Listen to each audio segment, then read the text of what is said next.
Hi, and welcome back. This is the second video of the first week of class spring 2025.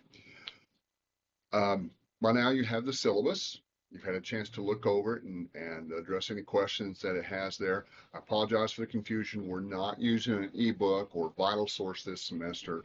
Um, Instead, I've just provided a list of reading links for you, and it's under the same module as the syllabus, along with a couple of other little general info type items. And um, the reading list begins with the epic poem Gilgamesh, which I really think you'll like if you do a little bit of prep work.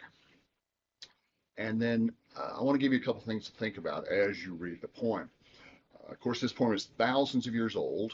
We have no idea who wrote it. It was probably written and rewritten by several people over the years. There's no one version which is complete. All versions of the poem are fragmentary. And we do know that at one point it was used by schoolboys as writing practice. So therefore, you get a lot of different copies with a lot of different mistakes in them, and just leads us to realize that, hey, we don't really know exactly what the original poem may have said. But it's still fascinating, and it is the first piece of narrative literature that we have still existing. It was written on clay tablets, which are easily broken. But as you read the poem, be sure you familiarize yourself with the characters first and get yourself a good summary of the plot, just a short version of what actually happens in the poem. And then you want to start looking, as you read the poem, you want to look for main themes. One of the main themes, surprisingly, is what does it mean to be human?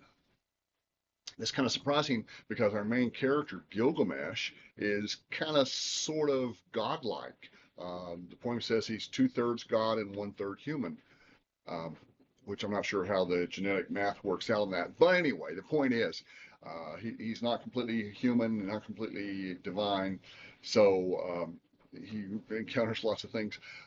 He also has a bit of an ego on him, as you can imagine. When the poem says that he built the city Uruk, does that mean that he himself physically built it, or he hired people to build it for him? We don't know. Anyway, it's a big city. He's a very powerful ruler. He's able to easily conquer all the people in his kingdom, and so he has these adventures. And of course, the gods create for him a friend called Enkidu. And what you want to look at is how these two beings are different. They have a lot of similarities, strength and other things like that, ego, but how are they different? Pay special attention to Enkidu's origin and how he evolves in his training and Shamhat and that sort of thing. But then take a look at what does the poem say about what it means to be human. It also touches on the themes of friendship and immortality. If you haven't read the poem yet, you'll find out that the second half of the poem is all about Gilgamesh's desire or his hunt for immortality and all that he goes through. But then, surprisingly, at the end, he gives it up rather quickly. So anyway, take your time, read through Gilgamesh carefully. We're going to move on to the Hebrew Bible pretty quickly, I think in a couple of weeks maybe. Uh, yeah, a couple of weeks. And yeah, January 27th. And I will be posting your assignment sheet for the first response paper, not research, but first response paper later on this week, probably Wednesday or Thursday, maybe Friday. The response paper is not like a research paper. All you have to do is read the poem, and I'll give you some specific aspects of the poem to look at. And then I want your response. What do you think? How do you feel about this? What is your reaction to it? But of course, this is college, this is academic scholarly writing, so you can't say, I think this and this and this, I feel this, I believe that. You want to avoid first person point of view. And instead of saying, I think Gilgamesh should be immortal, simply say, Gilgamesh should be immortal.